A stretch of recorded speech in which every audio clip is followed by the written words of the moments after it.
Hello, நான் psychologist Sasikala பேசுகிறேங்க. So இன்றைக்கி நம்ம ரெண்டாவது இன்டெலிஜென்ஸ் என்னன்னு பார்த்தீங்கன்னா, லாஜிக்கல் அண்ட் மேத்தமேட்டிக்கல் அப்படின்னு சொல்லுவோம். அதாவது கணிதம்.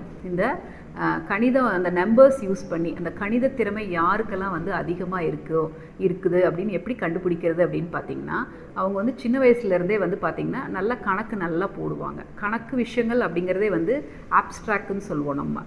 அது கண்ணுக்கு தெரியாது அதோட வேல்யூ எல்லாம். ஆனால் இவங்க அதைய கிராஸ் பண்ணி நல்லா ஃபாஸ்ட்டாக கணக்கு போடுவாங்க. மனக்கணக்கு நல்லா போடுவாங்க. அதுக்கப்புறம் பார்த்திங்கன்னா நிறைய ப்ராப்ளம் சால்வ் பண்ணுவாங்க. பசில்ஸ் எல்லாம் நல்லா பண்ணுவாங்க. அதே மாதிரி செஸ்ஸு நல்லா விளையாடுவாங்க. ஸோ இதுக்கு எல்லாமே பார்த்திங்கன்னா பிளானிங் இருக்கணும். நல்லா அந்த பிளானிங், அப்புறம் ப்ரொசீஜர். இப்போ மேக்ஸுக்கெல்லாம் பார்த்திங்கன்னா ஸ்டெப் பை ஸ்டெப்பாக சில விஷயங்களை ஃபாலோ பண்ணி தான் நம்ம கணக்கு போடுவோம் இல்லைங்களா? ஸோ இதெல்லாம் உங்களுக்கு நல்லா வரும், சர்வசாதாரணமாக வரும். அவங்களுக்கான எந்த முயற்சியும் எடுத்துருக்க மாட்டாங்க. ஒரு தடவை சொல்லி கொடுத்துட்டிங்கன்னா போதும், அவங்க பாட்டுக்கு போடுவாங்க. ஸோ இது மாதிரி அந்த கணிதத்தோட திறமை ரொம்ப அதிகமாக இருக்கும். இந்த லாஜிக்கலாக திங்க் பண்ணி அதை பண்ணுறது அப்படிங்கிறது தான் இது. இந்த மாதிரியெல்லாம் யாரெல்லாம் நல்லா பண்ணுறாங்களோ அவங்களுக்கு அந்த லாஜிக்கல் இன்டெலிஜென்ஸ் அதிகமாக இருக்குதுன்னு நம்ம அங்கேயே சின்ன வயசுலேயே நம்ம கண்டுபிடிக்க முடியும்.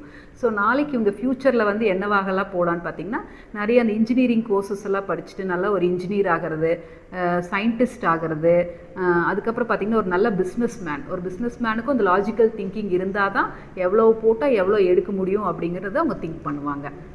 தேங்க்யூ.